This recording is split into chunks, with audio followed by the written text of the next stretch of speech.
शुरुआत में हो जाती हैं, किंतु हमें नए पेपर पैटर्न को समझने, लिखने और अभ्यास करने के लिए थोड़ा समय चाहिए। क्या परीक्षाओं का आयोजन थोड़ा आगे बढ़ सकता है?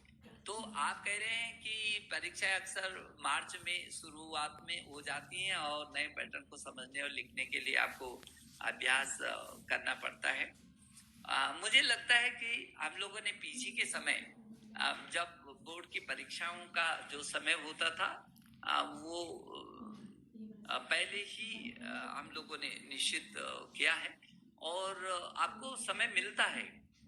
निश्चित इतना समय पहले ही घोषित हो जाएंगी तिथियां, तो उन घोषित तिथियों में आपको आगे अपने जो पाठ्यक्रम है उसकी तैयारी करने का आपको मौका मिलता है।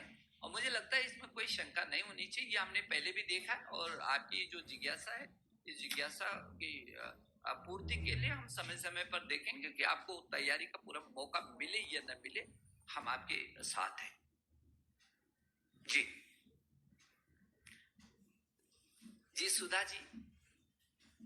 सर, अगर बोर्ड के छात्रों के लिए स्कूल फिर से खुल रहे हैं तो उनकी सुरक्षा कैसे निश्चित होगी? क्योंकि एसओपी का पालन करने के बावजूद कुछ राज्यों में स्कूल खुलने के बाद भी छात्रों में संक्रमण की सूचना मिली है। सुधा, तुमको मालूम है, आपको मालूम है सुधा कि ये तो यदि कोई स्कूल में भी नहीं आए तो भी घर में भी हो जा रहा है। और जब उसका पालन ठीक हो जाता है तो हम दुनिया की सबसे बड़ी परीक्षा नीट भी करा लेते हैं। जब उसका पालन ठीक होता है तो बिहार जैसे राज्य में आम चुनाव भी हो जाते हैं।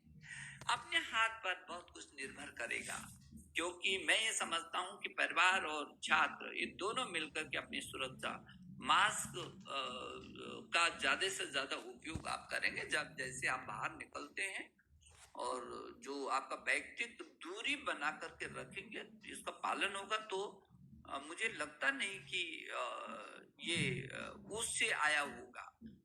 क्योंकि यदि आपने ठीक से पालन किया है, यदि ठीक से पालन हुआ है, तो हमने नीट इसका दुनिया का सबसे बड़ा उदाहरण, सबसे बड़ा 14-15 लाख छात्र परीक्षा में बैठ जाते हों, और मुझे लगता नहीं कि कोई उदाहरण होगा, तो एक आध उदाहरण ऐसा हो सकता है अपवाद के लिए, लेकिन ये दुनिया की सबसे बड़ी परीक्षा भी कराई है। इसलिए सुधा, जब भी ये स्कूल खुलेंगे, वो स्कूल के प्रबंधकों से भी मेरा अनुरोध रहेगा, अभिभावकों से भी, और जो बस में या गाड़ी में जो बच्चे जो आ रहे हैं घर से जैसे निकलते हैं, वो हर एक कदम पर उस सुरक्षा निर्देशों का जरूर पालन करेंगे।